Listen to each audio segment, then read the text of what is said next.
Start.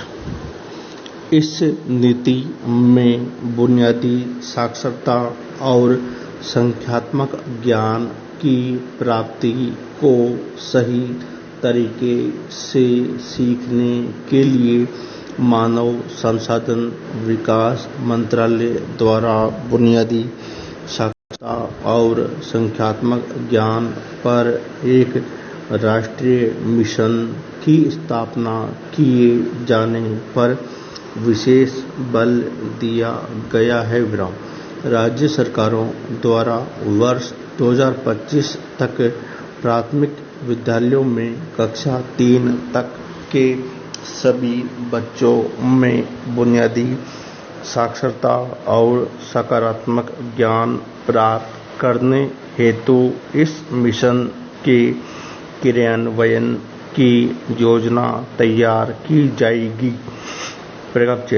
राष्ट्रीय शैक्षिक अनुसंधान और प्रशिक्षण परिषद द्वारा एक नई और व्यापक स्कूली शिक्षा के लिए राष्ट्रीय पाठ्यक्रम रूपरेखा तैयार की जाएगी।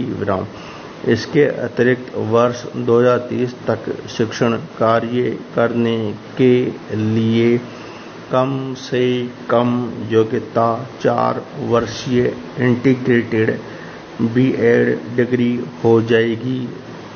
साथ ही गुणवत्ता विहीन स्वचालित अध्यापक शिक्षा संस्थानों के विरुद्ध कठिन कार्रवाई की जाएगी। नई शिक्षा नीति में जेंडर इंक्लूजन फंड और वंचित क्षेत्रों एवं समूहों के लिए विशेष शिक्षा क्षेत्र की स्थापना पर बल दिया गया है। इसके अंतर्गत बुनियादी सुविधाओं से वंचित क्षेत्रों एवं समूहों के लिए बालक बालिका समावेशी कोर्स और विशेष शिक्षा जोन स्थापित करना भी शामिल है। नई शिक्षा नीति में कक्षा 5 तक की शिक्षा में मातृभाषा स्थानीय या क्षेत्रीय भाषा को अध्यापन के माध्यम के रूप में अपनाने पर बल दिया गया है।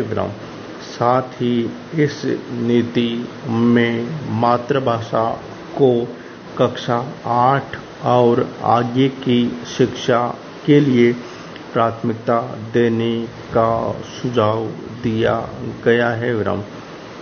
बधिर छात्रों के लिए राष्ट्रीय और राज्य स्तर पर पाठ्यक्रम सामग्री विकसित की जाएगी तथा भारतीय संकेत भाषा को पूरे देश में मानवीकृत किया जाएगा। शिक्षा नीति 2020 में भारतीय भाषाओं के संरक्षण और विकास के लिए एक भारतीय अनुवाद और व्याख्या संस्थान फारसी, पाली और प्राकृत के लिए राष्ट्रीय संस्थान स्थापित करने की बात कही गई है।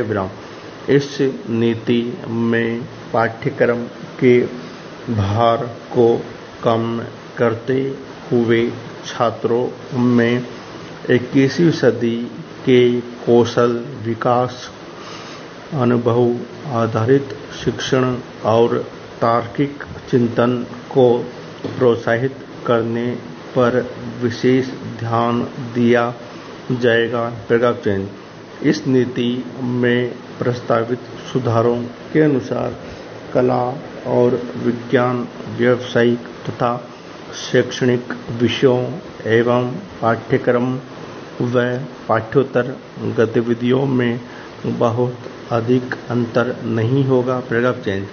नई शिक्षा नीति में छात्रों के सीखने की प्रगति की बेहतर जानकारी हेतु नियमित और रचनात्मक आकलन प्रणाली को अपनाने का सुझाव दिया गया है। इसके अतिरिक्त इसमें विश्लेषण तथा तार्किक क्षमता एवं सैद्धांतिक स्पष्टता के आकलन को प्राथमिकता देने की बात कही गई है।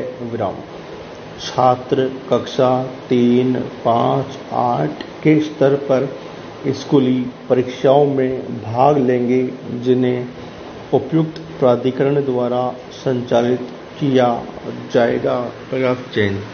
छात्रों के समग्र विकास के लक्ष्य को ध्यान में रखते हुए कक्षा 10